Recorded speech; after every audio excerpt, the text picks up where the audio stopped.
नमस्कार विद्यार्थी मित्रांनो, लक्षद्वीप अकॅडमीमध्ये आपले सहर्ष स्वागत. बाळांनो, महत्त्वाचं म्हणजे आपल्याला आज नागपूर ग्रामीण जिल्हा पोलीस भरती 2024-25चा जे काही पेपर झालेला आहे 15 तारखेला, त्या पेपरचं आपल्याला गणित आणि बुद्धिमत्ता या विषयाचं विश्लेषण बघायचं आहे. आणि हा पेपरचा सेट जर बघितला तर सी सेट आहे. एकूण याच्यामध्ये 100 प्रश्न आहेत. तुम्हाला वेळ हा 90 मिनिटाचा होता. आणि यामध्ये बऱ्यापैकी प्रश्न हे गणित आणि बुद्धिमत्ताचे चांगल्या एक मेरिट ठरवणारे देखील काही प्रश्न याच्यामध्ये विचारलेले होते. मग हेच प्रश्न जर बघितले ना, नागपूर ग्रामीणचे याच प्रश्नपत्रिकेमधले काही प्रश्न हे मुंबई जिल्ह्याला असतील किंवा पुणे जिल्ह्याला, या दोन जिल्ह्यापैकी कोणत्याही जिल्ह्यात किंवा याच्या व्यतिरिक्त ठाणे शहरला असेल, जे काही कोणते तुमचे जिल्हे राहिलेले असतील त्या प्रश्नपत्रिकेमधले या क्वेश्चन पेपर मधले जे काही गणिताचे प्रश्न असतील ना, ते प्रश्न हमखास दिसू शकतात. ओके, कारण काय की आता हा त्यांना एक सहारा भेटलाय आणि याच्यातला जो महत्वाचा क्वेश्चन असेल ना, हाच क्वेश्चन तिकडे कॉपी पेस्ट होईल. त्यामुळे तुम्ही ह्या क्वेश्चन पेपर मी नागपूर ग्रामीण घेतोय, पण जेवढ्या कोणत्या जिल्ह्याच्या क्वेश्चन पेपर झालेले असतील ना, त्या सर्व पेपर एकदा तुम्ही अनालिसिस करा. कारण का ज्यावेळेस तुम्ही अनालिसिस करताना त्यावेळेस तुम्हाला समजून येईल की खूप गरजेचं आहे. आणि या प्रश्नपत्रिकेमध्ये जे काही गणित आणि बुद्धिमत्ताचे जे प्रश्न विचारले ना, अशाच टाईपचे प्रश्नाचा देखील आपला सराव झाला पाहिजे. म्हणजे या क्वेश्चन पेपरवर आधारित अशा टाईपचे जरी प्रश्न तुम्हाला येत असतील तर तुमचा रिझल्ट येणार म्हणजे येणार, हे 100% खरं आहे. ओके, वेळ न करता पहिल्या क्वेश्चनला जाऊ. पहा, पहिला क्वेश्चन आहे जो JOSEPH ला FKOALD असे संकेत शब्द केले जात असेल तर या शब्दाला कशा प्रकारे संकेत शब्द केले जाईल. सोपा शब्द होता. जर बघितलं ना, जे ला काय दिलंय त्यांनी, जे ला के दिलाय, के बरोबर. जे ला सॉरी के नाही, जे ला काय दिलंय त्यांनी, एफ दिलाय. मग ABCDEFGHIJ बरोबर. आता किती घर मागे आले तर तुम्ही जर बघितले ना, हा 9 वर येतो जे. 9 पासून जर तुम्ही एफ ला आले, ABCDF, तर तुम्हाला कमीत कमी 3 घर मागे यावे लागतील. किती घर? 3 घरानंतर तुमचा एफ असेल. म्हणजे या ठिकाणी तुम्ही 3 घर मागे आले. ओ ला के दिलाय, ओ ला काय दिलाय, ओ ला देखील के दिलाय. ओ ला जर मागे परत गेले ना तुम्ही, 3 घर मागे गेले की परत के येतो. परत एस ला 3 घर मागे गेले ओ येतो. ए ला 3 घर मागे गेले परत ए आला. पी ला 3 घर मागे गेले परत एल आला. म्हणजे ह्याच्यात सर्वांमध्ये 3-3 चा फरक आहे. सेम त्याच पद्धतीने ह्या जी ला 3 घर मागे जा, सी असेल.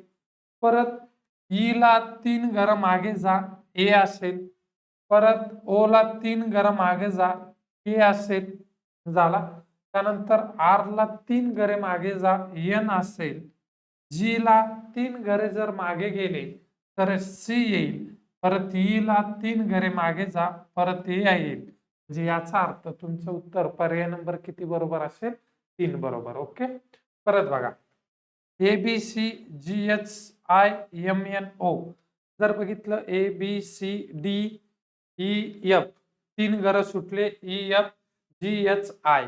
परत JKLMNO PQRSTU म्हणजे 3 घर सोडून पुढचे 3 घर घेतले.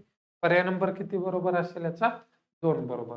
पुढे बघा, महाराष्ट्र मुंबई तर नागालँड काय? महाराष्ट्राची राजधानी मुंबई आहे तर नागालँडची राजधानी कोहिमा आहे. काय आहे? कोहिमा. ओके, चलो समजले 3 क्वेश्चन. चला पुढचा बघा. आता पुढचा काय क्वेश्चन आहे?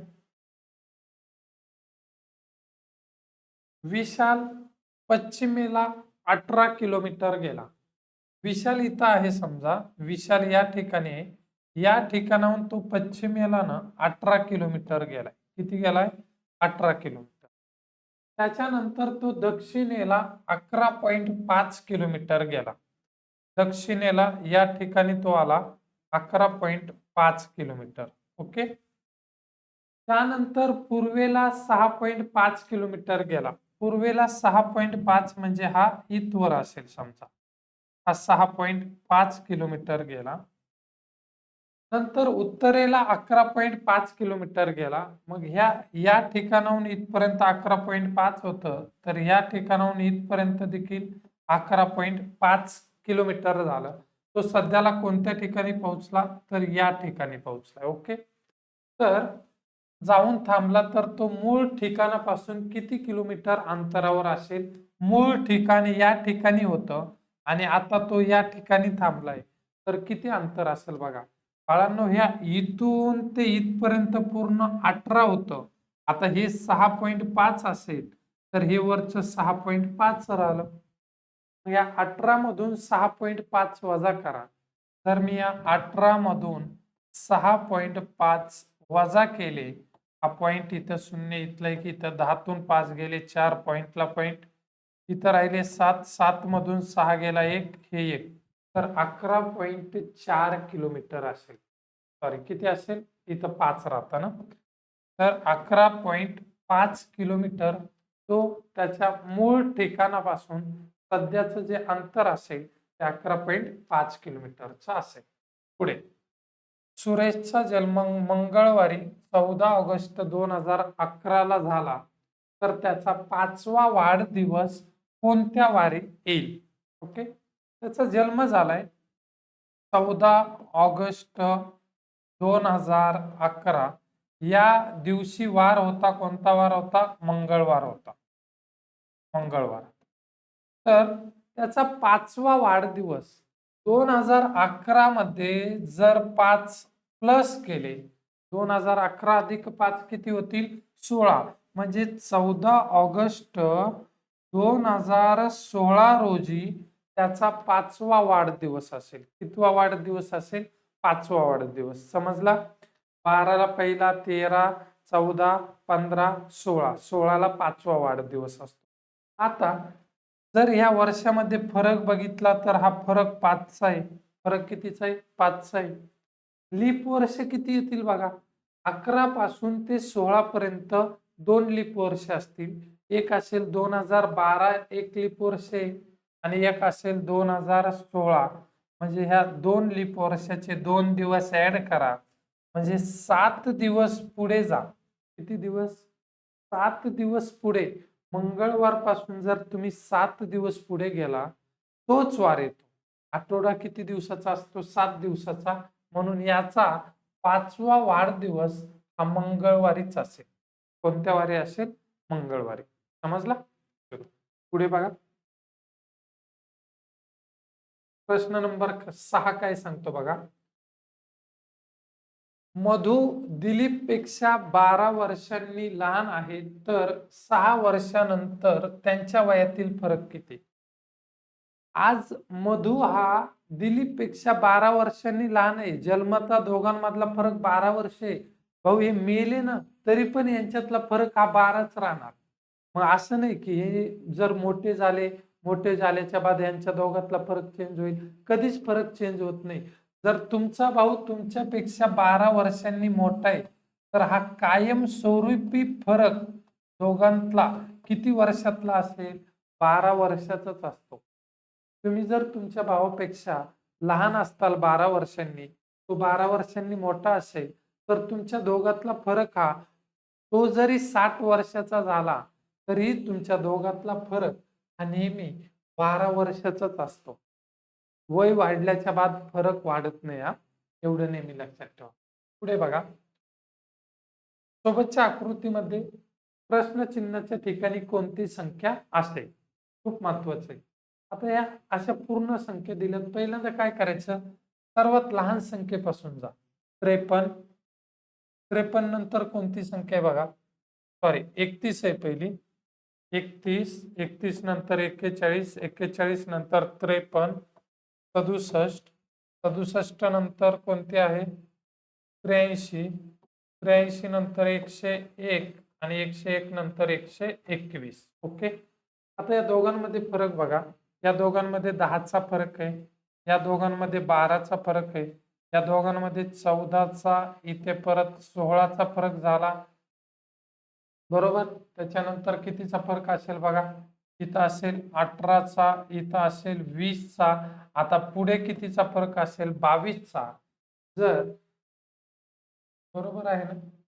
121 मध्ये 100 सॉरी आणखी 43 आहे हा.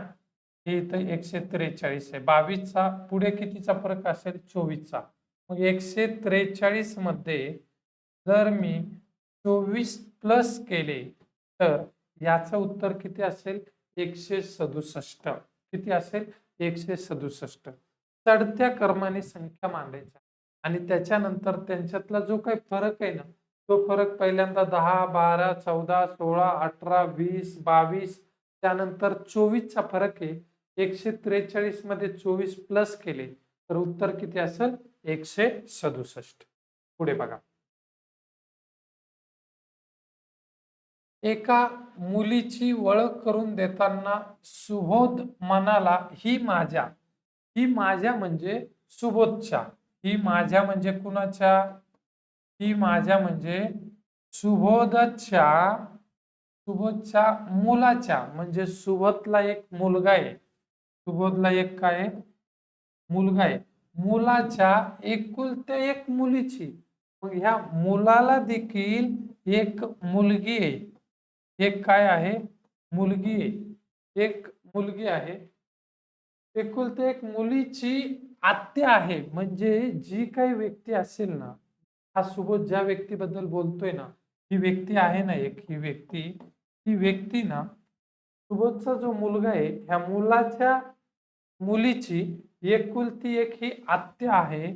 याचा अर्थ सुबोधचा मुलगा आणि ही जी स्त्री आहे किंवा ही महिला आहे ना, हे बहीण भाऊ आहेत दोघं. हे काय आहेत? बहीण भाऊ. आणि ह्या बहीण भावाचे वडील कोण आहेत? सुबोध आहेत. या दोघांचे वडील कोण आहेत? सुबोध आहेत. तर त्यांनी विचारलंय मुलीचे सुबोधशी असलेले नाते काय? त्या मुलीचे सुबोधशी असलेले नाते काय? ही मुलगी सुबोधची मुलगीच आहे. कोण आहे? ही मुलगी ही सुबोधची पण कोण आहे?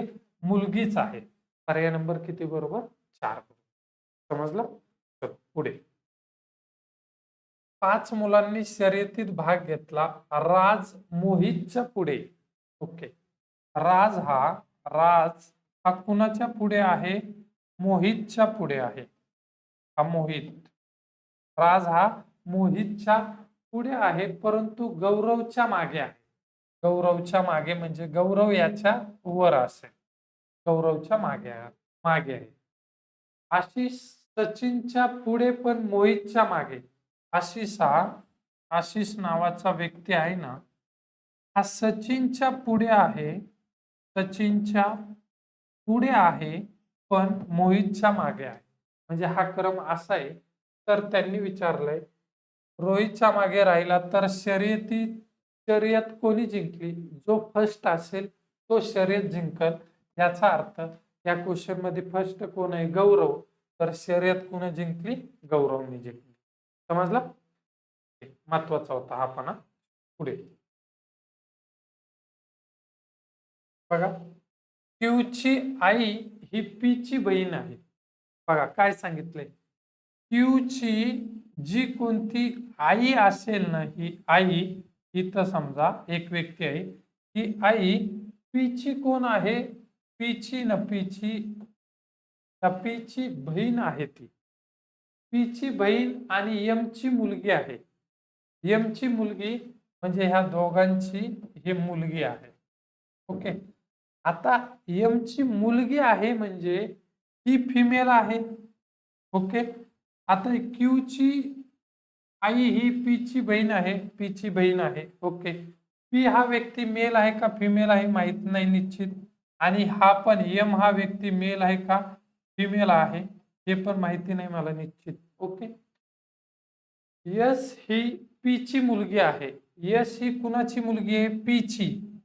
पीची मुलगी कोण आहे? यस म्हणजे ही निश्चित फिमेल आहे. ओके. आणि टीची बहीण आहे. यस ही पीची मुलगी आहे आणि टीची बहीण आहे. बहीण म्हणजे मेल किंवा फिमेल. ओके. कारण का सांगता येत नाही, हा मुलगाही असू शकतो किंवा मुलगी असू शकते. तर यमचे टीशी नाते काय? यमचे टी सोबत नाते काय? हा जर बघितली ना, ही ही तुमची आई वडिलांची फर्स्ट पिढी आणि ही सेकंड पिढी म्हणजे आजी आजोबाची पिढी. दुसरी पिढी असेल तर आजी आजोबा, पहिली पिढी असेल तर आई वडील आणि तिसरी पिढी असेल तर पणजी पंजोबाची. आता ही दुसरी पिढी आहे, याचा अर्थ एकतर ही यम नावाची मुलगी आजोबा असेल किंवा आजी असेल, हे मला निश्चित सांगता येणार नाही. कारण का, यम बद्दल मला पूर्ण माहिती नाहीये. यमची मुलगी आहे, पण यम नावाचा व्यक्ती हा एक मेल आहे का फिमेल आहे हे माहिती नसल्यामुळे मी याचं कन्फर्म उत्तर काय असेल, आजी किंवा आजोबा. ओके. मंगळवारला शनिवार तर चैत्रला काय? बुधवार, गुरुवार, शुक्रवार, शनिवार 4 ह्यांनी. चैत्रानंतर वैशाख, ज्येष्ठ, आषाढ, श्रावण. कोणता असेल? श्रावण. पर्याय नंबर किती बरोबर? 3 बरोबर. पुढे बघा. प्रश्नचिन्हाच्या जागी योग्य पर्याय निवडा. एच ला एफ जे, आर ला काय? बघा, एफ आता इथं काहीतरी लॉजिक आहे. हा, एफच्या मागे एच आहे. पुढे सॉरी, काय पुढे? A B C D E F G H, 2 घरे.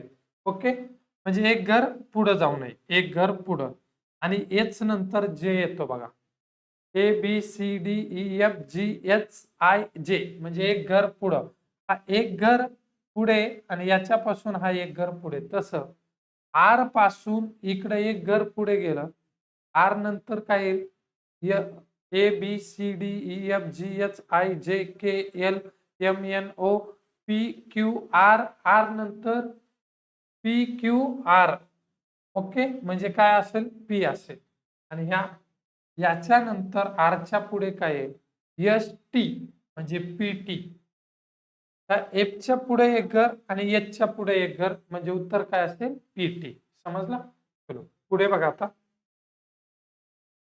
2, 6, 12, 20, 30 तर पुढे काय? जर हे बघितलं तुम्ही तर याच्यामध्ये पहिल्यांदा बघा, 2 आणि 6 मध्ये 4चा फरक आहे. इथे 6चा फरक, 8चा फरक, 10चा फरक.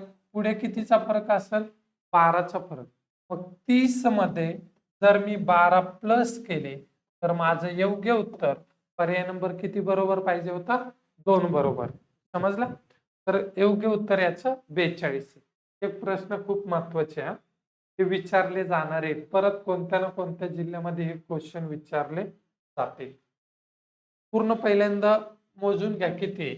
1, 2, 3, 4, 5, 6, 7, 8, 9, 10, 11, 12 आहे. 12. 12 जर म्हटलं नाही या ठिकाणी 3चा गट होणार नाही बाबा. कितीचा गट होईल? 6चा गट होतो बघ. 6चा. 1, 2, 3, 4, 5, 6 इथं. ओके. मग काय येईल बघ बर. इथं ए टाक. ह्या ठिकाणी ए बी सी सी बी इथं ए बी म्हणजे इथं तुझं उत्तर असेल बी ए ए. बी ए ए. पर्याय नंबर किती बरोबर? 3 बरोबर. समजला? चलो पुढे बघा. याचा अर्थ काय माहितीये का? पी हा न क्यू पेक्षा मोठा आहे. पी हा व्यक्ती कुणापेक्षा मोठा आहे? पी हा व्यक्ती क्यू पेक्षा मोठा आहे. क्यू पेक्षा म्हणजे क्यू हा एवढाच असेल. ओके. त्याच्यानंतर क्यू हा व्यक्ती आर पेक्षा मोठा आहे. क्यू हा व्यक्ती कुणापेक्षा? आर पेक्षा हा क्यू हा व्यक्ती मोठा आहे. आणि आर हा यस पेक्षा मोठा आहे. आर हा कुणापेक्षा? यस पेक्षा मोठा आर आहे. आला का आर? हे हा समजला आर? आला? आणि यस आणि टी हे इक्वल चिन्ह आहे म्हणजे हे दोघं सेम आहे. हे दोघं काय? सेम आहे. तर निष्कर्ष काय दिलाय बघा. पहिला निष्कर्ष आहे आर आणि टी सारखे आहेत. आर आणि टी सारखे आहेत का रे भाऊ? नाही. आर आणि टी सारखे नाहीत. पहिला कट. पी पेक्षा एस मोठा आहे. पी पेक्षा एस मोठा आहे का? नाही. पर्याय नंबर 2 पण कट. त्यानंतर क्यू मोठा आहे टी पेक्षा. क्यू हा मोठाच आहे टी पेक्षा, बरोबर. क्यू हा मोठा आहे कुणापेक्षा? टी पेक्षा. म्हणजे फक्त निष्कर्ष 3 योग्य आहे. फक्त निष्कर्ष किती योग्य आहे? 3 योग्य. समजला? हे खूप महत्वाचा सोपा प्रश्न होता. चलो पुढे बघा. वजा म्हणजे गुणिले, गुणिले म्हणजे अधिक, अधिक म्हणजे भागिले, भागिले म्हणजे वजा. तर 3 वजा आहे 3 वजा म्हणजे काय सांगा बरं? वजा म्हणजे गुणिले 3 गुणिले 5 भागिले म्हणजे काय? भागिले म्हणजे वजा वजा 4 आणि वजा म्हणजे परत गुणिले गुणिले 3 कंस पूर्ण. हे अधिक आहे इथं. अधिक मला सांगा अधिक म्हणजे काय रे भाऊ? अधिक म्हणजे भागिले. हे अधिक म्हणजे काय? भागिले. कंसात 1 भागिले भागिले म्हणजे भागिले चिन्हाचा अर्थ आहे वजा 0.5 गुणिले म्हणजे अधिक अधिक 6. चलो सॉल्व करा बघा आता. 5 त्रिक 15 वजा 4 3 12 हे भागिलेला भागिले. या दोघांची वजाबाकी करा. 6 अधिक 1 7 आणि या 7 मधून 0.5 गेले. 7 मधून 0. जर मी 5 गेले तर राहिले किती? 6.5 राहिले. मग या 15 तून 12 गेले. 15 मधून 12 गेले किती राहतील? 15 तून 12 गेले 3. मग 3 भागिले 6.5 हा पॉइंट कट वरती 0. याचा अर्थ 30/65 हे तुमचं उत्तर असेल. पण जर ऑप्शन बघितले 0 1 9/7 असा कोणताच ऑप्शन नाही, म्हणून याच्यामुळं याचं योग्य उत्तर असेल यापैकी नाही. समजलं? चलो पुढे बघा. एका मैदानावर मुलांच्या जेवढ्या रांगा आहेत एका मैदानावर मुलांच्या जेवढ्या रांगा आहेत त्याच्या अर्धे मुले प्रत्येक रांगेत आहेत. जेवढ्या रांगा जेवढ्या आहेत ना त्याच्या अर्धे मुले प्रत्येक रांगेमध्ये. जेवढ्या रांगा त्याच्या अर्धे मुले प्रत्येक रांगेत. जर रमेश मधल्या रांगेच्या मध्यभागी उभा असेल व त्याच्या समोर 6 मुले. आता रमेश इथं आहे समजा, याच्या पुढे 6 मुले तर मागे पण 6 मुले असतील. म्हणजे एका रांगेमध्ये किती विद्यार्थी असतील? 13 विद्यार्थी असतील एका रांगेमध्ये. किती विद्यार्थी असतील? एका रांगेमध्ये 13 विद्यार्थी असतील. आणि त्यांनी काय सांगितले माहिती का? जेवढ्या रांगा आहेत त्याच्या अर्धे मुले प्रत्येक रांगेत आहेत. जर एका रांगेत 13 असतील, बरोबर, तर एकूण रांगा किती असतील माहिती आहे? 26 रांगा असतील. किती रांगा असतील एकूण? 26. तर रांगा 26 असतील, प्रत्येक रांगेमध्ये 13 विद्यार्थी असतील. समजला क्वेश्चन? एकूण रांगा 26 आणि याच्या निम्मे म्हणजे अर्धे विद्यार्थी प्रत्येक रांगेत. एका रांगेमध्ये 13 विद्यार्थी असतील. एका रांगेत किती विद्यार्थी? 13 आणि एकूण रांगा किती असतील? 26. तर त्यांनी विचारलंय मैदानावर किती मुले असतील. मग हे 13 गुणिले 26 13 78 7 गेले 13 1 13 2 26 26 अधिक 7 33. तर त्या मैदानावर 338 विद्यार्थी असतील. समजला? चलो पुढे बघा. एक घड्याळ सकाळी 5 वाजता बरोबर वेळेनुसार लावलेले आहे. घड्याळ 24 तासाला 16 मिनिटे मागे पडते. जेव्हा घड्याळ 4थ्या दिवशी रात्री 10ची वेळ दाखवेल तेव्हा प्रत्यक्षात किती वाजलेले असतील? ओके. 4थ्या दिवशी रात्री कितीची वेळ? 10ची वेळ दाखवेल तेव्हा प्रत्यक्षात त्या घड्याळामध्ये किती वाजलेले असतील असा प्रश्न आहे. बघा त्यांनी काय सांगितलंय, एक घड्याळ सकाळी 5 वाजता बरोबर लावले. सकाळी 5 वाजता. समजा हा सोमवार होता आणि या सोमवारी सकाळी 5 वाजता त्या घड्याळ बरोबर लावले. तर 4थ्या दिवशी रात्री 10ला.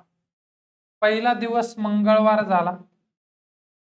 दुसरा दिवस बुधवार झाला समजा, तिसरा दिवस गुरुवार झाला आणि चौथा दिवस शुक्रवार झाला.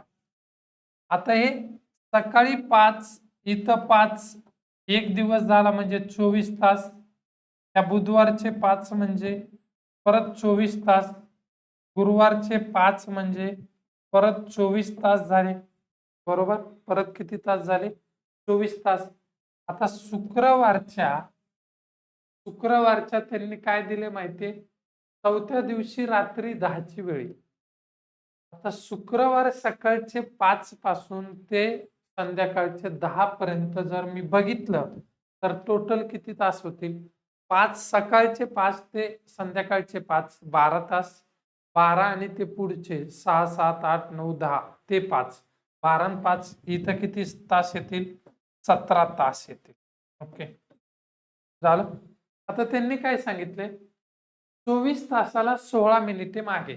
म्हणजे हा 24 आहे. या 24ला 16 मिनिट, या 24ला 16 मिनिट, या 24ला 16 मिनिट.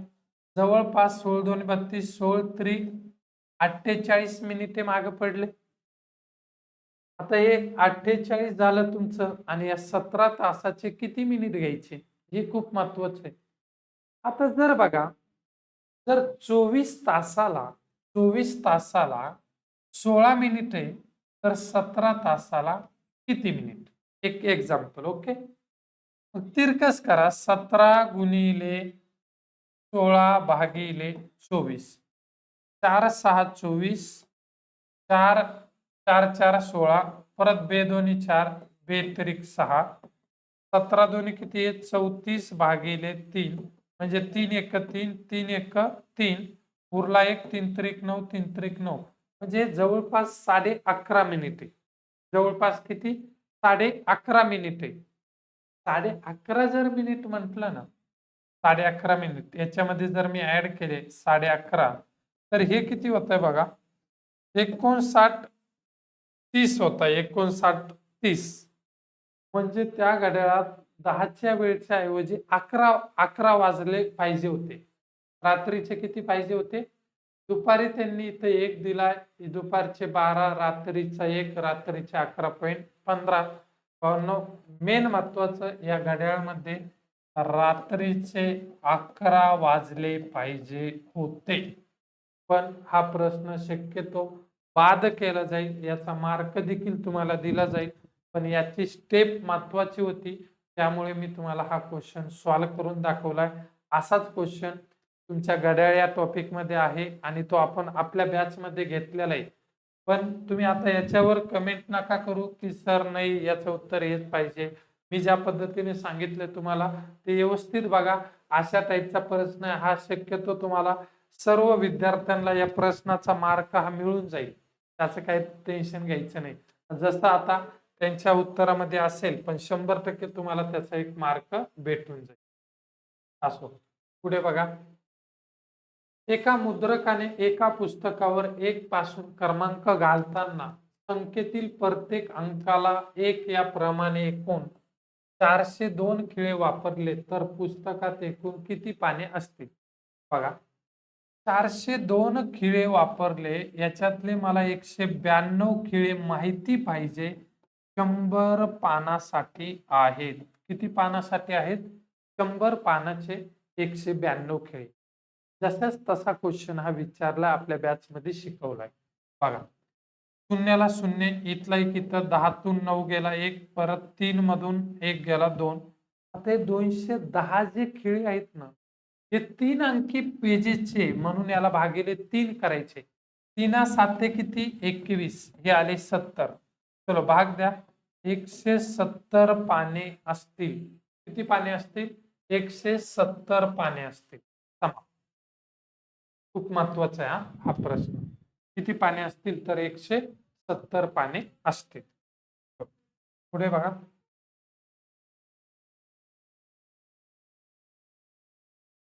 दिलेली विधाने आणि निष्कर्ष काळजीपूर्वक वाचा. विधानामध्ये दिलेली माहिती सर्वसामान्य ज्ञात पक्षापेक्षा वेगळी वाटली तरी त्या सत्य आहे असे मानून दिलेल्या निष्कर्षापैकी कोणता निष्कर्ष हा विधानाशी तर्क सांगत आहे ते ठरवा. काही सफरचंद संत्री आहेत, काही सफरचंद सफरचंद संत्री आहेत. ओके. काही संत्री केळी आहेत, काही संत्री या केळी आहेत. झाला. पुढे बघा आता काय सांगितले. काही सफरचंद केळी आहेत, काही सफरचंद केळी आहेत का नाही. पहिला कट. अरे फक्त काही सफरचंद संत्री सांगितलेत, काही सफरचंद केळी नाहीत. दुसरा, काही केळी संत्री आहेत. जर काही संत्री केळी असतील तर काही केळी या संत्री असणार, हे 100% सत्य आहे का नाही. म्हणून निष्कर्ष नंबर 2 बरोबर. केवळ निष्कर्ष 2 तर्कसंगत आहे. समजलं. खूप महत्वाचं आहे. चलो पुढे बघा. 9 मांजरींना 9 उंदीर मारण्यासाठी 9 मिनिटे वेळ लागतो, तर 81 मांजरांना 81 उंदीर मारण्यासाठी किती. काळकम वेगचा प्रश्न आहे.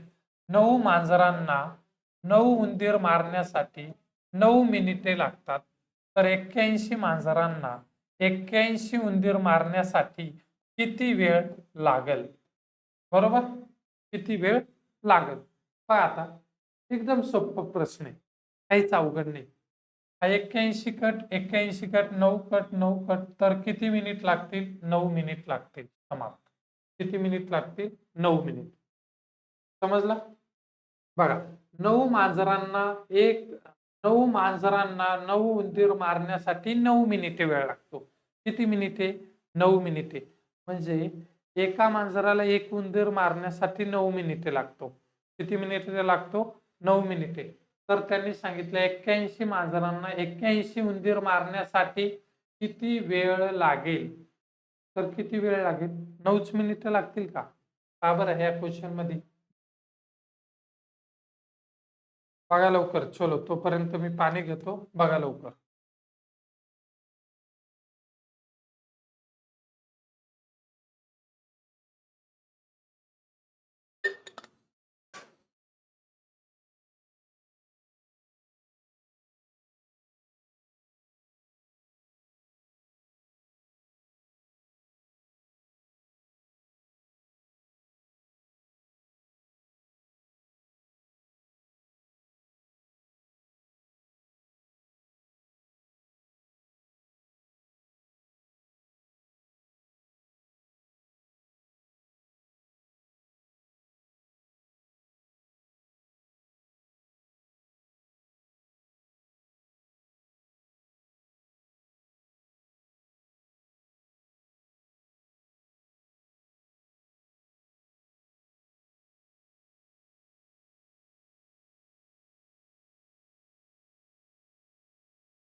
चला झाला का. झाला का. बरोबर आहे ना. 9 माणसांना 9 लागतील. ओके. पुढे बघा आता. पुढचा क्वेश्चन काय. 8 लाल व 3 निळे चेंडू असलेल्या पिशवीमधून 2 चेंडू काढले, ते दोन्ही निळे असण्याची संभाव्यता किती. एक पिशवी आहे समजा. ही अशा प्रकारची एक पिशवी आहे आणि या पिशवीमध्ये 8 लाल चेंडू आहेत. किती. 8 लाल चेंडू. त्यानंतर 3 निळे चेंडू आहेत. 3 निळे चेंडू आहेत. आता बघ पिशवीमध्ये एकूण चेंडू किती झाले. 11 चेंडू झाले. किती झाले. 11 चेंडू. मग हा संभाव्यता म्हणजे माहिती पाहिजे एन ऑफ ए भागिले एन ऑफ एस. आता एन ऑफ एस म्हणजे काय. एकूण. एकूण किती काढायचे. 2. म्हणजे 11 पैकी मला 2 काढायचे. पण हे दोन्ही काढले तर हे दोन्हीही निळे असण्याची संभाव्यता किती. निळे चेंडू किती आहेत मला सांग. 3 आहेत. मग ह्या 3 पैकी 2 काढायचे आणि ह्या 11 पैकी 2 काढायचे. जर आता इथं 2-2 कॉमन आहे, हे 2-2 कॅन्सल होतो. संभाव्यता या टॉपिक मध्ये मी शिकवलंय बरोबर. मग हा 2-2 कट होऊन जातो. मग राहतं वरती काय 3/11. याचं उत्तर किती असेल तर बघा 3/55 दिले. ओके बघू चलो. बघा आता काय हा C2 म्हणजे काय करायचं माहितीये का, 2 घरं मागं घ्यायचं, 2 घरं. मग याला काय घेऊ शकतो मी बघा,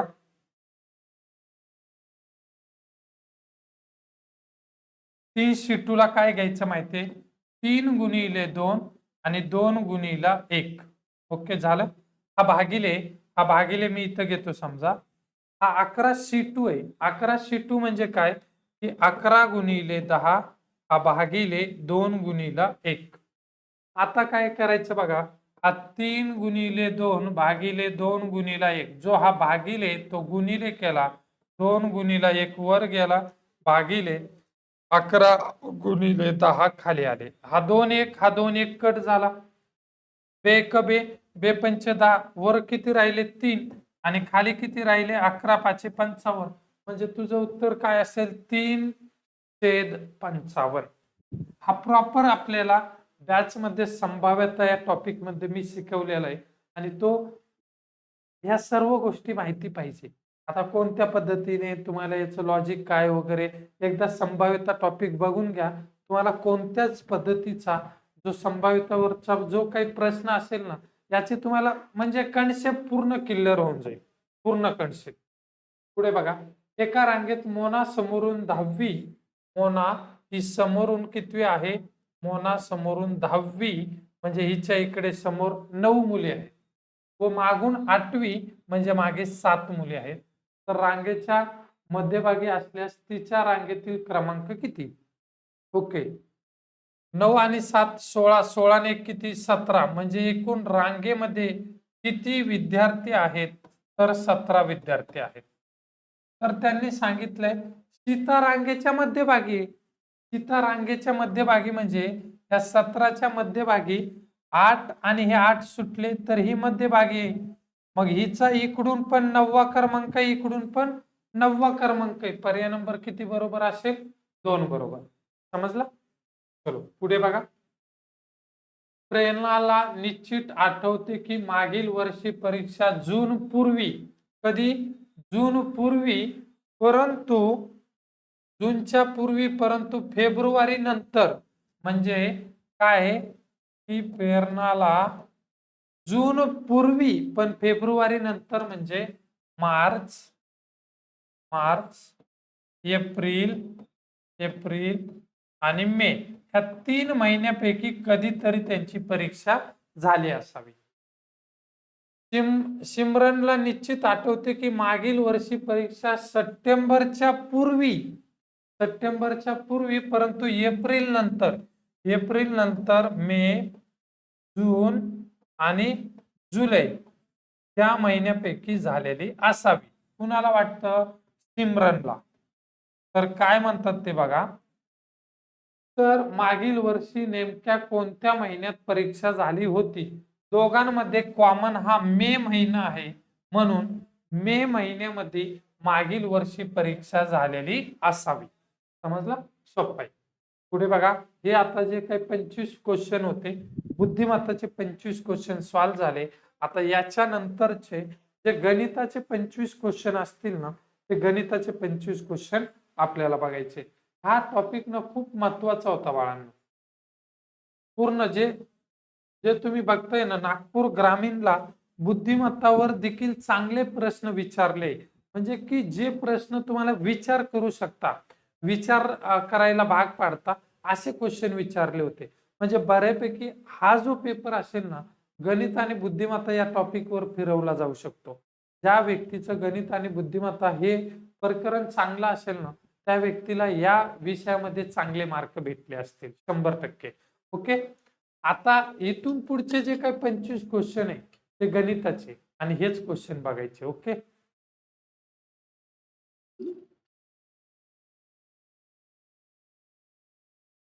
चला प्रयत्न करू आता आपण. बघा, एका पाईपने एका पाईपने एक टाकी 4 तासात भरत असेल तर 5 पाईपने ती टाकी किती मिनिटात भरत असेल? सोपं आहे.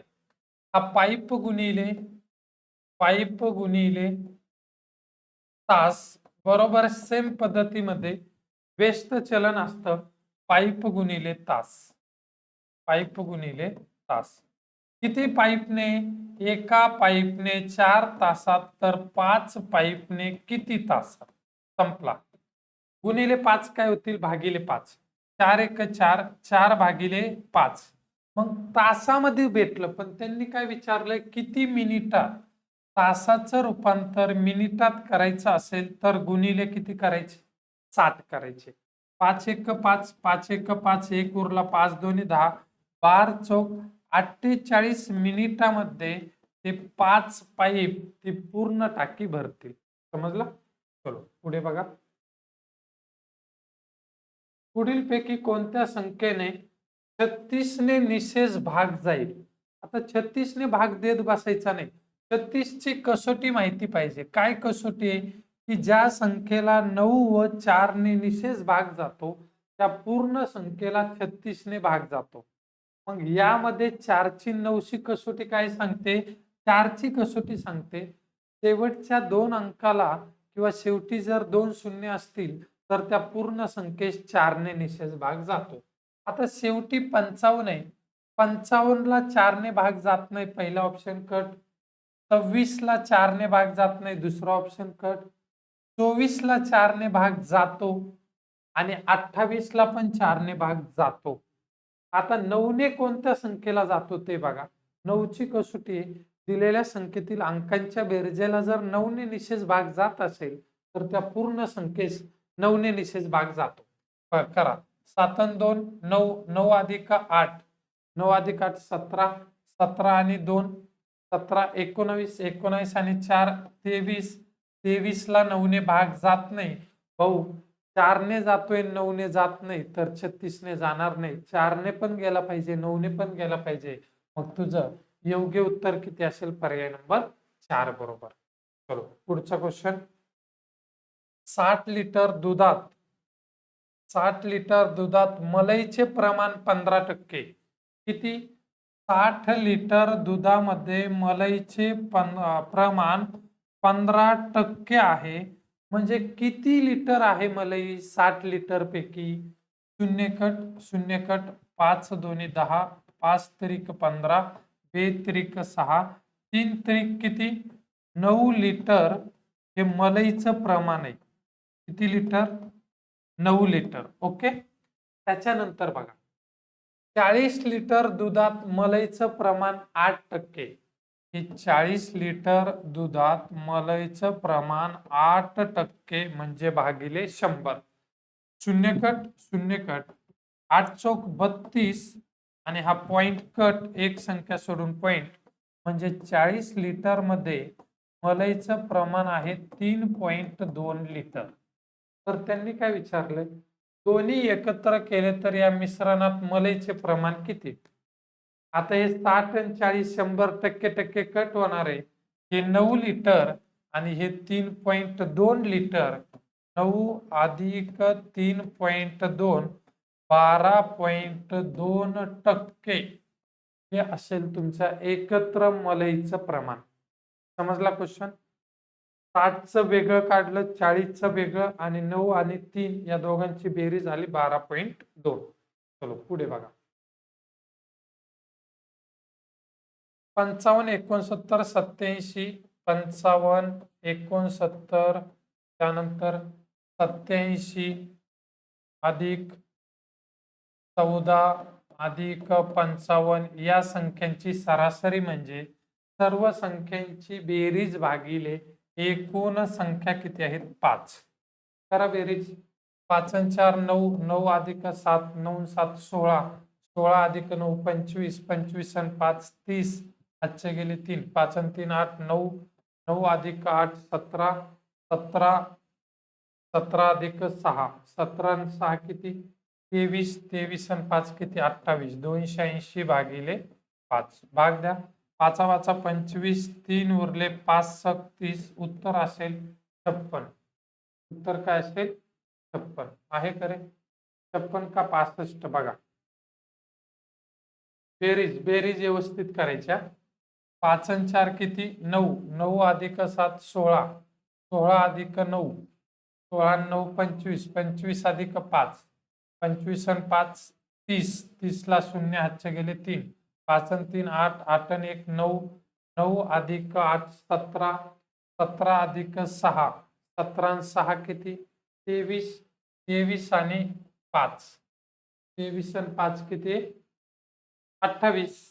बरोबर आहे 28. भागिले हे 5. 5 वाचा 25. 3 उरले 5 36. 56 पाहिजे. ओके. बेरीज बघा एकदा, परत एकदा बेरीज चुकते का बघा रे. काय काय संख्या 55 हा 69 आहे का? 55 69. एकच मिनिट हा. 55 अधिक 69 अधिक 87 अधिक 26 अधिक 14 अधिक 55. अरे सॉरी, चलो 6 संख्या आहेत या. ओके बघा, 5 आणि 4 9. 9 अधिक 6 15. 15 आणि 7 22. 22 अधिक 9 31. 31 आणि 5 36. हातचे गेले 3.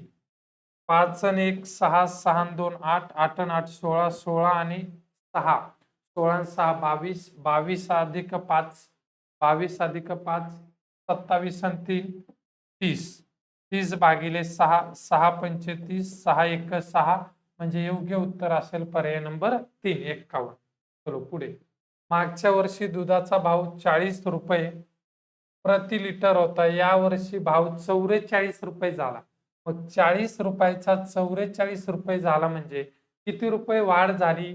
तर वाढ झाली 4 रुपयाची. किती रुपयाची वाढ झाली? 4 रुपयाची वाढ. मग वाढ ही नेहमी मूळ किमतीवर होते. मूळ किंमत म्हणजे 40 रुपयावर 4 रुपयाची वाढ. शेकडा विचारलाय म्हणून गुणिले काय असेल? 100. शून्य कट शून्य कट 4 कट 4 कट. शेकडा वाढ किती टक्के झाली? 10% शेकडा वाढ झाली. ओके, पुढचा क्वेश्चन. 2 डझन पुस्तकाची किंमत 1728 रुपये. 2 डझन म्हणजे किती? 1 डझन म्हणजे 12 आणि 2 डझन म्हणजे 24 पुस्तक. किती पुस्तक? या 24 पुस्तकाची किंमत 1728 रुपये आहे. तर त्यांनी विचारलंय 15 पुस्तकाची किंमत किती? 15 पुस्तकाची किंमत किती? तिरकस 1728 गुणिले 15 भागिले 24. चलो भाग द्या. 12 ने भाग जातो. 12 दोन्ही 24. 12 एक 12. उरले किती? 5. 12 चोक 48. 4 उरले. 12 चोक 48. परत 2 ने भाग जातो. बे एक बे. बे साती 14. बे दोन्ही 4. राहिलं काय मग? 72 गुणिले 15. 72 गुणिले 15 या दोघांचा गुणाकार करा. 15 दोन्ही 30. हातचे गेले 3. 15 साते 105 आणि हे कॅरीचे 3 108. म्हणजे 15 पुस्तकाची जी किंमत असेल ती 1080 रुपये असेल. पर्याय नंबर किती बरोबर असेल? 1 बरोबर. समजला? चलो पुढे बघा आता. 12 मजुरांना एक काम करण्यास 12 दिवस लागतात, तर 8 मजुरांना तेच काम करण्यास किती दिवस? 12 मजुरांना एक काम करण्यास 12 दिवस लागतात, तर 8 मजुरांना ते काम म्हणजे एक काम करण्यासाठी किती दिवस लागतील? संपला क्वेश्चन. व्यस्त चलन असतो काळकामुळे. हा 12 गुणिले 12 आणि जे गुणिले 8 आहे ते भागिले 8 बरोबर काय राहिला? दिवस. भाग जातो, भाग द्या. 4 दोन्ही 8. 4 3 12. परत बे एक बे. बे सक 12. साइन त्रिक किती दिवस लागतील? 18 दिवस लागतील. किती दिवस? 18 दिवस. पर्याय नंबर किती योग्य आहे? 4 योग्य. ओके, पुढचा क्वेश्चन बघा. वर्गमुळामध्ये 36 पॉइंट वर्गमुळात 36.1 भागिले 102.4. बाळांनो, पहिल्यांदा दोन्ही संख्याकडे एक एकच संख्या सोडून पॉइंट आहे. हा पहिल्यांदा पॉइंट कट करा. जर पॉइंट कट केला तर वर्गमुळामध्ये संख्या काय भेटतील? 361 भागिले 1024. आता वर्ग माहिती पाहिजे. हा 361 हा कोणत्या संख्येचा वर्ग आहे? पाठ पाहिजे. 19 चा वर्ग आहे. आणि 1024 हा कोणत्या संख्येचा वर्ग आहे? 32 चा वर्ग आहे. म्हणजे तुमचं उत्तर काय झालं? 19/32. पर्याय नंबर किती योग्य असेल? 3 योग्य असेल. समजला? चलो पुढे बघा परत. 20 कामगार 20 कामगार रोज 6 तास काम करून 35 वस्तू तयार करतात. मी सांगितले मजूर गुणिले तास गुणिले दिवस भागिले काम असतं. मग किती कामगार आहेत? 20 कामगार रोज किती तास?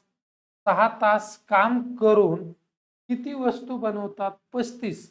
मग हे 35 काय झालं? काम झालं. काम हे काम नेहमी भागिले घ्यायचं 35 बरोबर.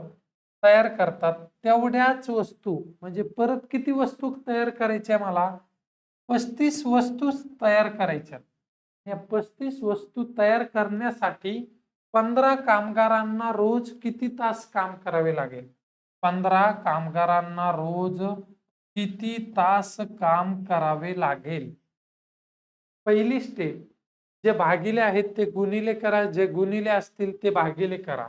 हा 20 गुणिले 6 हा भागिले 35 वर गेला गुणिले 35 भागिले हे 35 जसाच तसे हे गुणिले 15 खाली आले भागिले 15 बरोबर तास. 35 कट 35 कट 5 त्रिक 15 5 4 20 3 दोन्ही 6 आणि 4 गुणिले 2 4 गुणिले जर मी 2 केले तर कामाचे तास किती तास काम करावे लागेल? 15 मजुरांना रोज 8 तास काम करावे लागेल. किती तास? 8 तास. पर्याय नंबर किती बरोबर असेल? 1. चलो पुढचा क्वेश्चन बघा 60 नंबरचा. भारी क्वेश्चन विचारले. 11 संख्यांची सरासरी 10.9 आहे. पहिल्या 6 संख्यांची सरासरी 10.5 असून शेवटून 6 संख्यांची सरासरी 11.4 आहे. तर त्या एकूण संख्यापैकी मध्यस्थानी असणारी संख्या कोणती? ओके, सोपा क्वेश्चन आहे. पहिल्यांदा बघा, या 11 संख्यांची सरासरी 10.9 आहे. जर मी 11 गुणिले 10.9 केलं तर मला या 11 संख्यांची बेरीज भेटल. मग बेरीज काय भेटल बघा. 11 9 99 9 गेले 9 ला 9 परत 11 1 11. अरे भाऊ, या 11 संख्यांची बेरीज भेटली 119.9. ओके, मग यानंतर त्यांनी काय सांगितलंय की पहिल्या 6 संख्यांची बेरीज सरासरी पहिल्या 6 संख्यांची सरासरी 10.5 आहे.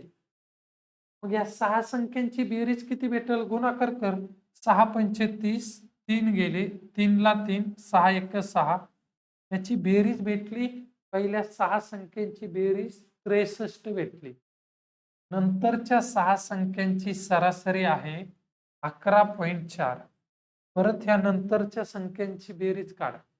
6 चौक 24 हातचे गेले 2 6 1 6 अधिक 2 8 6 1 6 एक संख्या सोडून पॉइंट यांची भेटली 68.4. आता ह्या 6 संख्या टोटल किती संख्या भेटतील? 6 अधिक 6 टोटल 12 संख्या भेटतील. किती? आणि या 12 संख्यांची बेरीज काय होते बघा. 12 संख्यांची हा 4 ला 4 पॉइंटला पॉइंट 8 अधिक 3 11 1 गेला 6 6 12 आणि 1 13. 12 संख्यांची बेरीज 131.4 आहे. आणि या 12 संख्यापैकी 11 संख्यांची बेरीज 119.9 आहे. जर मी या 12 संख्येमधून 11 संख्यांची बेरीज वजा केली तर मला ती मध्यस्थानी असलेली संख्या भेटत. मग 131.4 मधून 119.9 वजा करा. हे घ्या 131.4 वजा 119.9. 4 मधून 9 जाणार नाही. हा बाजूच्याला म्हणा भाऊ मला एक हातच्या दे.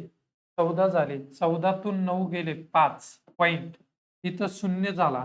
हा 10 मधून 9 गेला परत 1. इथं 2 राहिले. 2 मधून 1 गेला 1. तर मध्यस्थ स्थानी असणारी संख्या असेल 61.5. किती असेल? 61.5. सॉरी, एक इथं 2 मधून 1 गेला 1. 11.5. सॉरी, किती? 11.5. पर्याय नंबर किती बरोबर असेल? 4 बरोबर. समजला? चलो, पुढचा क्वेश्चन बघा. एका पेटीत 10 लाल, 20 पांढरे, 30 काळे चेंडू आहेत. त्यामधून एक चेंडू यादृच्छिक पद्धतीने काढल्यास तो पांढरा असण्याची संभाव्यता किती? हा टॉपिक एवढा प्रॉपर बॅच मध्ये शिकवलाय ना, त्या संभाव्यता या टॉपिकवर कोणताही प्रश्न येऊ द्या पेपरमध्ये, त्या प्रश्नाचा तुमचा मार्क जाणारच नाही. त्याच्यामुळे संभाव्यता हा टॉपिक नाही, एकदा आपल्या बॅच मध्ये जा. युट्यूबला टाकलाय, युट्यूबला बघा. म्हणजे जे कोणतं तुमचा आता येणाऱ्या जिल्ह्यांचा जो काही पेपर बाकी असेल, त्या जर पेपरमध्ये संभाव्यता या टॉपिक जर प्रश्न विचारला ना बाळांनो, तर मार्क नाही गेला पाहिजे. जर मार्क जाऊ द्यायचा नसेल तर मी जे सांगतोय त्या पद्धतीने करा. एकदा संभाव्यता हा टॉपिक करून घ्या, तुमचा एक सुद्धा मार्क जाणार नाही. असो, बघा काय दिले. एक पेटी आहे, समजा अशी एक पेटी आहे आणि ह्या पेटीमध्ये ना 10 लाल चेंडू आहेत. 10 काय? लाल. 20 पांढरे चेंडू आहेत, पांढरे. आणि त्याच्यानंतर 30 काळे चेंडू आहेत. मला सांग, ह्या पेटीमध्ये एकूण चेंडू किती झाले रे? ही पूर्ण एक पेटी, 10 लाल चेंडू, 20 पांढरे, 30 काळे. एकूण चेंडू किती झाले? एकूण चेंडू, एकूण चेंडू किती झाले? तूच बोल. एकूण चेंडू 60 झाले. किती झाले? 60. यामधून मला एक चेंडू काढायचा आहे. पहिली कन्सेप्ट ही माहिती पाहिजे, संभाव्यता म्हणजे काय. सोप्या भाषेत संभाव्यता म्हणजे एन ऑफ ए भागिले एन ऑफ एस. आता सर हे एन ऑफ ए आणि एन ऑफ एस काय आहे हे काही समजत नाही आम्हाला. आणि हे समजत नसेल तर एकदा बॅच मध्ये जाईन, बघून घे, सर्व प्रकारचे प्रश्न समजून येतील. एन ऑफ एस म्हणजे एकूण पैकी आणि एन ऑफ ए म्हणजे विचारलेला प्रश्न. एन ऑफ एस म्हणजे 60 आहे आणि ह्या 60 पैकी किती चेंडू काढायचा आहे? एक चेंडू काढायचा आहे. पण तो जर मी एक चेंडू काढला ना, तर तो एक चेंडू पांढरा पाहिजे, पांढरा. मग मला पांढरा पाहिजे, तर एन ऑफ ए विचारलाय. पांढरे चेंडू किती आहेत रे भाऊ? 20 आहेत. आणि ह्या 20 पैकी मला पांढरा एक पाहिजे. झाला. आता हे शिकवलंय, जर 20चा C1 असेल, 60चा C1 असेल, तर त्याचा आन्सर तेच राहतं. म्हणजे 20चा C1 म्हणजे 20 आणि 60चा C1 म्हणजे पण 60. या दोघांना भाग दे. 20 एक 20, 20 त्रिक 60. भाऊ तुझी संभाव्यता असेल 1/3. पर्याय नंबर योग्य आहे 3. समजला? अत्यंत खूप महत्वाचा टॉपिक आहे आणि प्रॉपर शिकवलाय. जर हा टॉपिक बघितला ना एकदा बॅच मध्ये जाऊन, तर तुम्हाला संभाव्यतावरचा कितीही अवघड विचारू द्या आणि कितीही सोपा प्रश्न विचारू द्या, मार्क जाणार नाही एवढी हमी द्यायची जिम्मेदारी माझी असेल. ओके, असो पुढे बघा. 60 आणि दुसरी संख्यांचा मसावी 12 आणि लसावी 240, तर दुसरी संख्या कोणती? लसावी आणि मसावीचा प्रश्न आहे, मग माहिती पाहिजे. पहिली संख्या गुणिले दुसरी संख्या बरोबर मसावी गुणिले लसावी. पहिली संख्या 60 आहे, मला दुसरी संख्या माहिती नाही. मसावी 12 आहे आणि लसावी 240 आहे. दुसरी संख्या काढायची आहे. हा गुणिले जो 60 असेल इकडे गेल्याच्या बाद त्या 12 गुणिले 240 ला भागिले 60 झाला. शून्य कट, शून्य कट, 6 1 6, 6 2 12, 24 गुणिले 2, 24 दोन्ही 48, दुसरी संख्या असेल 48, डोळे झाकायचे, पर्याय नंबर 3 बरोबर द्यायचे. चल पुढे. गायीची किंमत म्हशीच्या किमतीपेक्षा 5,000 ने कमी आहे. कुणाची? त्या गायीची किंमत म्हशीच्या किमतीपेक्षा 5,000 ने कमी आहे. गायीची किंमत 30,000 रुपये आहे. आता गायीची किंमत 5,000 कमी आहे, ही 30,000 असेल, तर एक लॉजिकली, सोप्या लॉजिकली एवढं तरी एक नॉलेज असतं. गायीची किंमत 5,000 कमी आहे. कुणापेक्षा? म्हशीपेक्षा. म्हणजे याचा अर्थ 30 मध्ये जर मी 5,000 ऍड केले, तर म्हशीची किंमत 35,000 असेल. त्यावेळेसच 5,000 गायीची किंमत कमी असेल. तर त्यांनी काय विचारलंय? म्हैस आणि गाय यांची एकूण किंमत किती? गायीची किंमत 30,000, म्हशीची किंमत 35,000, दोघांची बेरीज केली, किती हजार आले? 65,000. पर्याय नंबर किती बरोबर? 4 बरोबर. समजलं? चलो अगेन पुढे बघा. 100चे 80% ज्या प्रकारे दिलेला क्वेश्चन आहे त्या प्रकारे घेऊन टाका. हे 100 चे म्हणजे काय रे भाऊ? गुणाकार. 80% या शब्दाचा अर्थ असतो भागिले 100. ओके. त्यानंतर ही पूर्ण रेस आहे, याचा अर्थ हा भागिले भागिले 900चे 20%. सेम प्रकारे 900 चे म्हणजे गुणिले 20% म्हणजे भागिले 100. ओके. काटाकाटी करू शकता किंवा भागिले गुणिले करा, काही अडचण नाही. बघा, हा 100 कट, हा 100 कट, इथं 80 राहिला. आणि बोडोमासच्या नियम मध्ये काय सांगतं बघा, जर या भागिले चिन्हाचं जर मला गुणिले करायचं असेल, तर पुढचा अपूर्णांक हा व्यस्त होतो. म्हणजे 100 वर जातील, ज्या वरच्या संख्या असतील त्या भागिले संख्या येतील. 900 गुणिले 20. चलो काटाकाटी. 2 शून्य कट, 2 शून्य कट, इथला शून्य कट, इथला शून्य कट. परत बे एक बे, बेचोक 8 म्हणजे राहिलं काय? 4/9. आणि या 4/9 ला भाग द्यायचा आहे. 4 ला 9 ने भाग जात नाही म्हणून 0 घेऊन पॉइंट घेतला, काही झाले. 9 चौक 36, परत 4 उरले, 9 चौक 36. याचं फायनल आन्सर असेल 0.44. ओके. चलो पुढचा क्वेश्चन. एका संख्येच्या 3/5च्या 15/27 मध्ये 24 मिळवल्यास येणारी संख्या ही मूळ संख्येतून 12 वजा करून येणाऱ्या संख्ये एवढी आहे, तर मूळ संख्या कोणती? हा क्वेश्चन तुम्ही जर बाय ऑप्शननी सॉल्व्ह करायला घेतला तर खूप वेळ लागतो. याला एक स्टेप माहिती पाहिजे. स्टेप कन्सेप्ट जर माहिती असेल ना या टॉपिकची, हा प्रश्न कोणत्या टॉपिक मधला आहे त्या गोष्टी समजल्या पाहिजे. हा प्रश्न तुमचा व्यवहारिक अपूर्णांक या टॉपिक मधला आहे. आणि या टॉपिक मधला ते पण सांगतो, एक शाब्दिक गणित असतात ना त्या पद्धतीतला हा प्रश्न विचारला गेलेला आहे. त्यामुळे मी सांगतानाच त्या प्रकारे सांगतो की शाब्दिक गणित जे असतं ना बाळांनो, सराव संच जो असतो ना त्याचा सराव जास्तीत जास्त करा. 100% फायदा होतो. चलो असो.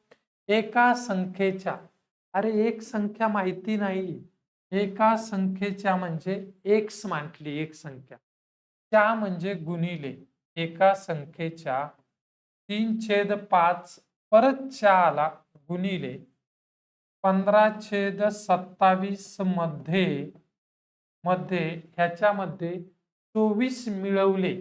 मिळवले म्हणजे बेरीज केली. 24 मिळवले तर येणारी संख्या ही म्हणजे बरोबर, हे माहिती पाहिजे. ही म्हणजे बरोबर मूळ संख्येतून, मूळ संख्या म्हणजे काय? ही एक्स.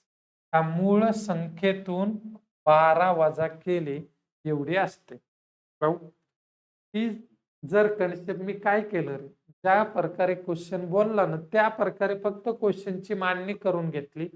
आता याच्या नंतरच्या स्टेप आल्याच पाहिजे, कारण काही एक लॉजिक राहतं. आधी काय करायचं नंतर काय.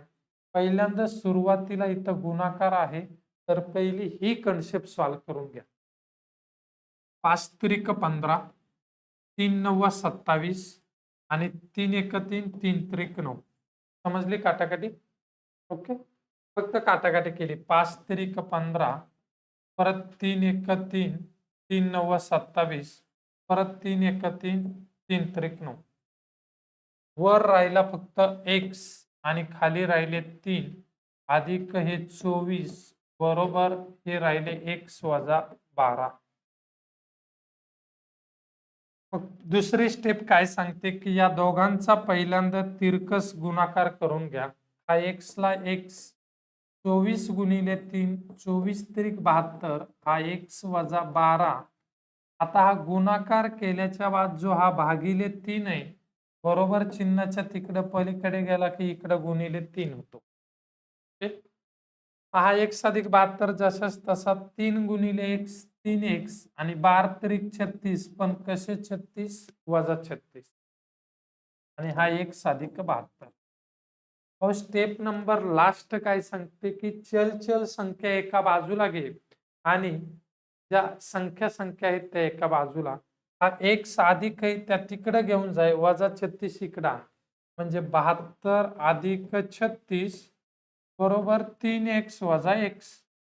3x मधून x गेला 2x आणि 36 आणि 72 या दोघांची बेरीज केली तर 108 आली. 2x ला 108 असेल तर मग x बरोबर किती असेल रे भाऊ? भागिले 2 कर. 2 पंचे 10, 2 चोक 8, x बरोबर 54 असेल. याचा अर्थ ती संख्या काय असेल? 54 असेल. समजलं?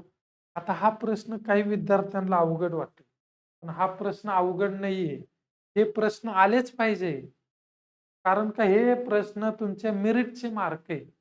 ज्या व्यक्तींना हा प्रश्न नाही आला तोपर्यंत तुम्ही पुढे नाही जाणार बाळांनो. तुम्ही 100% तुमचा पेपर हा 90+ बसलाच पाहिजे ना, त्याच्यासाठी अशा प्रश्नाचा सराव हा जास्तीत जास्त करावा लागेल.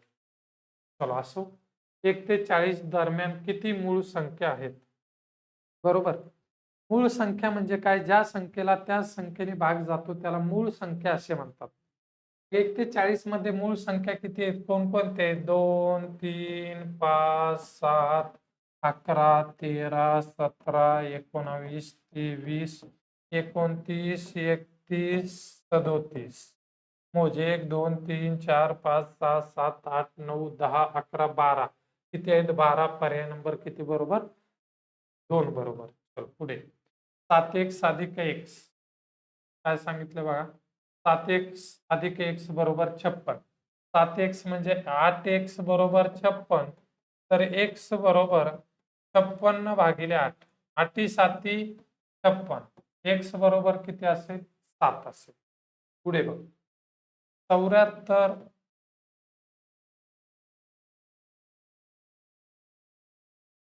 844 भागिले क्वेश्चन मार्क आहे.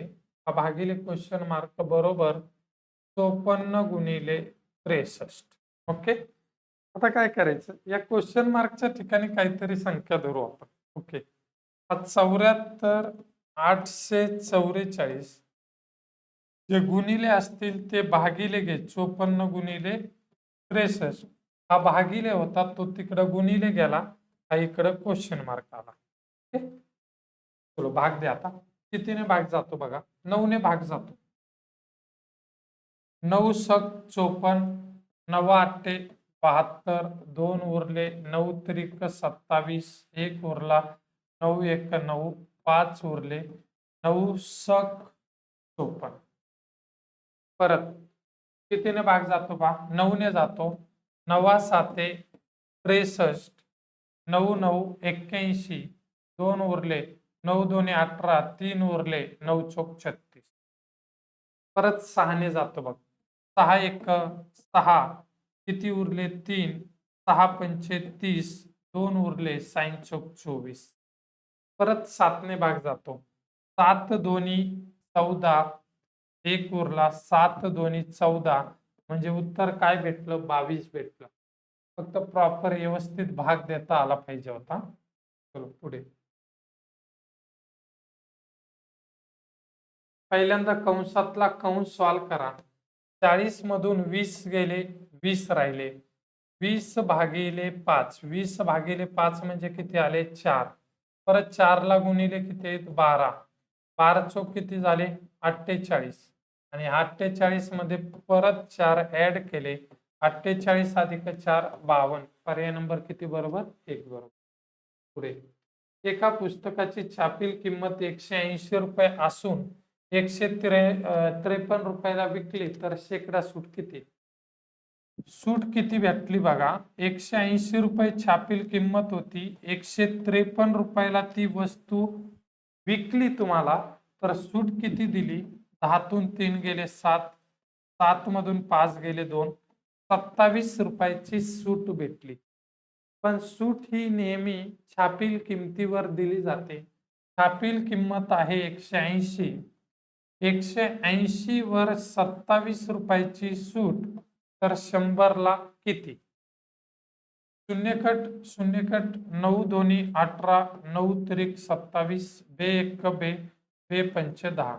5 गुणिले 3, 5 त्रिक 15% शेकडा सूट असेल. किती टक्के? 15%. पुढे. इयत्ता 7वी मध्ये जितके विद्यार्थी होते तितकेच रुपये प्रत्येक विद्यार्थ्याने वर्गणी दिली.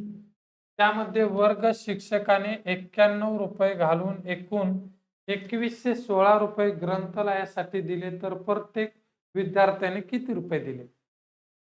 ₹2116 मध्ये वर्ग शिक्षकाचे ₹91 वजा करा. किती रुपये? वर्ग शिक्षकाचे ₹91 वजा करा. म्हणजे मुलांनी किती रुपये दिले बघा. 11 तून 9 गेले 2, इथं राहिले 20. ₹2025 मुलांनी दिले. आणि त्यांनी सांगितले वर्गामध्ये जेवढे विद्यार्थी तेवढीच वर्गणी. आता 20-25 हा कोणत्या तरी संख्येचा वर्ग आहे. कोणत्या संख्येचा वर्ग आहे बघा. 25 हे एकक स्थानी 5 आणि या 20 ची फोड घेतो आपण 4×5 पहिला अंक घ्यायचा म्हणजे 45 विद्यार्थ्यांनी ₹45 दिले. वर्गामध्ये किती विद्यार्थी होते? वर्गामध्ये विद्यार्थी होते 45 आणि त्यांनी सांगितले एका 7वी मध्ये जितके विद्यार्थी होते तितकेच रुपये प्रत्येकाने दिले. 45 विद्यार्थ्यांनी ₹45 दिले. म्हणजे त्यांनी 20-25 दिले आणि वर्ग शिक्षकाचे 91 ऍड केले, तेव्हा 2116 झाले. म्हणजे किती? तर 45. किती रुपये वर्गणी दिली? तर 45. पुढे बघा. 2 व्यक्ती एका वर्तुळ मैदानाभोवती 4 तास व 3 तासात प्रदक्षिणा पूर्ण करतात. जर दोघांनी एका ठिकाणाहून एकाच दिशेने चालवायला सुरुवात केली तर पुन्हा किती वेळानंतर दोघेही सुरुवातीच्या ठिकाणी एकत्र येतील? सोपं आहे. 4 आणि 3 या दोघांचा लसावी काढा. लसावी आहे 4, 3 12 तास. ते 12 तासांनी एकमेकाच्या जवळ येतील. चलो पुढे बघा. झाला?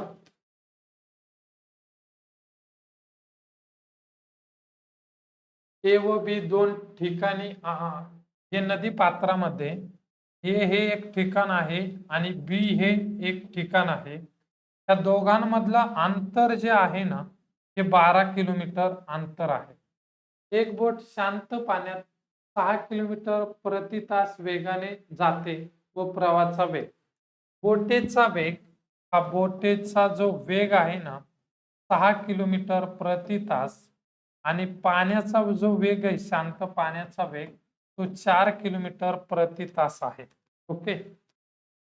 तर बोटीला ए पासून बी पर्यंत व परत बी पासून ए पर्यंत येण्यासाठी किती वेळ लागेल? एकदा बोट ए पासून या ठिकाणी इकडं पाणी वाहत आहे समजा आणि परत या इकडून या ठिकाणी यायचंय, किती वेळ लागेल? आता बोटीचा वेग तर 6 किलोमीटर आहे आणि ज्या वेळेस बोट ना प्रवाहाच्या दिशेने जाते ना प्रवाहाच्या दिशेने त्यावेळेस वेगांची वजाबाकी होते, वेगांची बेरीज होते. बोटीचा 6 आणि 4 किती किलोमीटर होईल? 10 किलोमीटर. कारण का माहितीये का हा ए पासून बी कडे जाताना पाण्याचा प्रवाह ह्या दिशेने आहे. तुमचा वेग 6 आहे, नदीचा 4 आहे, तर तुम्ही 10च्या जाताल. आणि तुम्ही तिकडून येताय, या दिशेने तुम्ही येताय आणि पाणी तुमच्या दिशेने येते खालच्या, तर वेग हा कमी होतो. नेहमी लक्षात ठेवा, प्रवाहाच्या दिशेने म्हटलं की बेरीज आणि प्रवाहाच्या विरुद्ध दिशेने म्हटलं की वजाबाकी. मग आता वेग भेटला 10 किलोमीटर, अंतर आहे 12. जाताना किती वेळ लागेल? 12/10, शून्य कट, 1.2 तास जाताना लागेल. मात्र येताना किती लागेल? अंतर 12 आहे, पण येताना विरुद्ध दिशा असते. पाणी ह्या दिशेला वाहतोय, तुम्ही ह्या दिशेने चढताना वेळ लागतो. 6 मधून 4 गेले 2, म्हणजे येताना तुम्हाला टोटल 6 तास लागतील. बेसक 12. हे 6 तास येताना, जाताना 1.2 तास. 1.2 अधिक 6 टोटल झाले 7.2 तास. किती? 7.2 तास. समजला? चलो 74 नंबर बघा. सीताचे लग्न 10 वर्षापूर्वी झाले. तिचे आजचे वय लग्नाचे वयाच्या वयाच्या. ओके. 10 वर्षापूर्वी सीताचं लग्न झालं, त्यावेळेस मला सीताचं वय माहिती नाही. मी ते 10 वर्षापूर्वी सीताचं वय X वर्ष मानलं. ओके. आज किती असेल सीताचं वय? आज सीताचं वय असेल 1+10 वर्ष. 10 ऍड करायचे. झालं? मी क्वेश्चन बोललोय पहा. तिचे आजचे वय हे लग्नाच्या वेळच्या वयाच्या. लग्नाच्या वेळच्या च्या कुणाला लागला? लग्नाच्या वेळच्या. च्या म्हणजे गुणिले लग्नाच्या वेळच्या वयाच्या 3 दोन्ही 6 1 7/3 पट आहे आजचं वय. संपला. एवढं फक्त ही स्टेप आली पाहिजे. परत एकदा बघा. सीताचं लग्न 10 वर्षापूर्वी झालं. मला 10 वर्षापूर्वी सीताचं वय माहिती नाही. मी X वर्ष 10 वर्षापूर्वीचं वय मांडलं. मग तिचं आज वय किती असेल? तर ह्या 10 मध्ये X मध्ये 10 ऍड केलं, आजचं वय 1+10 वर्ष असेल.